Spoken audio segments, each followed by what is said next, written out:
Puis cet appel du ministre du Commerce extérieur en faveur de l'accord de libre-échange avec le Canada, le fameux CETA, ce matin sur Europe 1. Alors on résume dans les faits, cet accord qui concerne les produits agricoles et industriels est déjà appliqué à titre provisoire depuis 6 ans, mais sans ratification du Parlement. Le texte sur le CETA, comme on dit, est entre les mains des sénateurs, sauf que les Républicains s'apprêtent à voter contre avec les communistes. Hier soir sur Europe 1, le ministre Franck Riester les a appelés à la raison.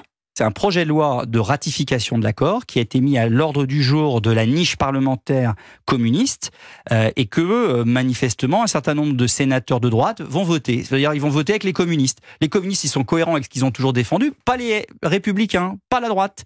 Parce qu'évidemment, ils ont toujours défendu les échanges commerciaux à partir du moment où c'est bon pour le pays, et l'économie de marché et les échanges internationaux. Et donc, moi, je ne comprendrais pas que la droite sénatoriale vote avec les communistes contre un bon accord qui a été signé, entre parenthèses, avec le Canada, un grand pays ami démocratie francophone.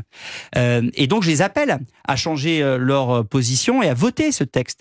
Alors, on a compris pourquoi, parce que sur le fond c'est un mauvais texte, c'est parce qu'on est en campagne électorale. Et donc ils veulent instrumentaliser cet accord à des fins électoralistes. Et ben moi je dénonce ça et je les appelle à la sagesse, à la fameuse, vous savez, sagesse sénatoriale. Franck Riester, ministre délégué chargé du commerce extérieur, de l'attractivité et de la francophonie au micro européen de Maël Hassani hier soir.